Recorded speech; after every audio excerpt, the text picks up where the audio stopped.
काय आजच्या जेवणाला? कारल्याची भाजी बनवते. एवढी लाल का झालीस? अरे मंगळागौरच्या डान्सची प्रॅक्टिस करते ना म्हणून. तर आता ही आईला खायचं हिरव्या मिरच्याचं कारलं. तर हे सफेद कारलं घेतलेलं आहे मी. तर मी हिरव्या मिरच्याचं कारलं कसं बनवते ते बघा. हिरव्या मिरच्याचा ठेचा घालून त्याला आधी बारीक बारीक चिरायचंय, बारीक बारीक याचे काप करायचे. खूप छान आणि मस्तही लागते कारल्याची भाजी. तर मी मागे कारल्याची भाजी बनवली होती.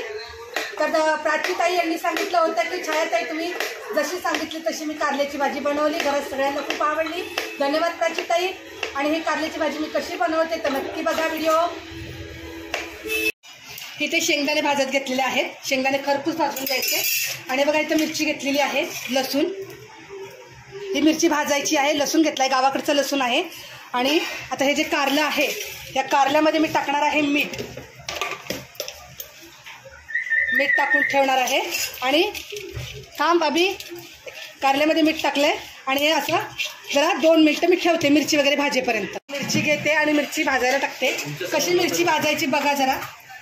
मिरचीचा खरडा, मिरचीचं मिरचू हे पण मला बनवून दाखवायचं आहे. कमेंट येत आहेत तर मी बनवून दाखवणार आहे तुम्हाला मिरचू पण.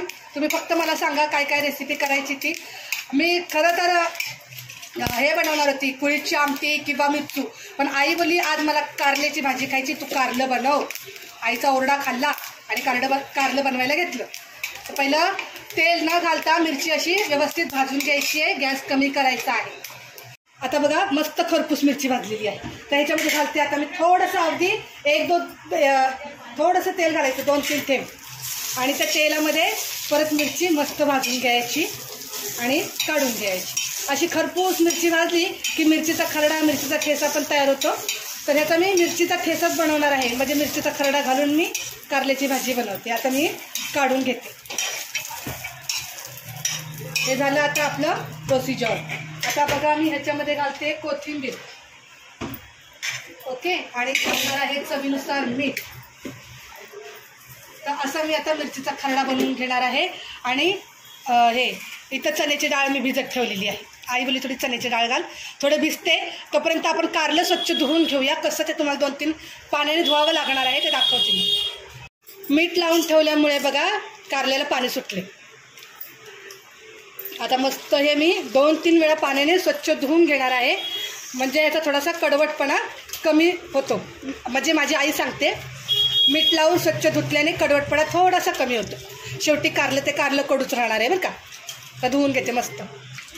बघा मी कारलं एकदम स्वच्छ धुवून घेतलं आहे, पिळून घेतलं आहे. कारल्याचा रंग थोडा चेंज झाला आहे. म्हणजे एकदम दिसायला भारी दिसतंय की नाही कारलं. तर मी इथं कढई ठेवली आहे गरम करायला. Cameraman focus. चला आता ह्याच्यामध्ये घालते मी तेल. 2 पळी तेल. तेल आता तापलं मस्त, कारण कढई ऑलरेडी गरम होती म्हणून. म्हणजे पटकन आपलं काम होतं. त्याच्यामध्ये घालायचं आहे मीठ. मीठ घालून मग कारलं आपण ह्याच्यात थोडं भरी घ्यायचं. कारलं घालून घ्यायचं आणि कारलं फ्राय करायचं. तोपर्यंत मी मिरचीचा खरडा आणि शेंगदाणे कुटून घेते. तोपर्यंत हे कारलं तेलामध्ये असंच फ्राय करायचं आहे. बघा कारल्याचा रंग असा चेंज झालेला आहे. थोडासा हलका हलका असा भाजून घ्यायचा आहे. जास्त करपवायचं नाही. हलका हलका त्याचा लाल रंग झाला पाहिजे. तर आता ह्याच्यामध्ये आपण मीठ घातलेलं आहे. मीठ घालायचं नाही. हे घालते शेंगदाण्याचं कूट. हे पण असं मस्त फ्राय करायचं. आणि बघा हा खरडा तयार केलेला आहे मिरचीचा. असं पण हां मस्त असं लालसर असं फ्राय करून घेतलेलं आहे. ह्याच्यामध्ये आई बोलते मिरचीचा खरडा थोडाच टाक, लागला तर टाकून खाईल, म्हणून मी थोडाच टाकते. आणि मस्त तेलामध्ये फ्राय करायचं आहे. खूप भारी आणि मस्त लागतं बरं का असं. पण कारलं ह्याच्यात हळद नाही घालायची. हळद अजिबात घालायची नाही. अगं बाई. ह्याच्यात टाकते चण्याची डाळ. आणि आता मी थोडंसं पाणी गरम केलेलं आहे, कारण अंगापुरतं करायचं आपल्याला कारल्याचं. मस्त ठसका लागलाय. पाणी घालते.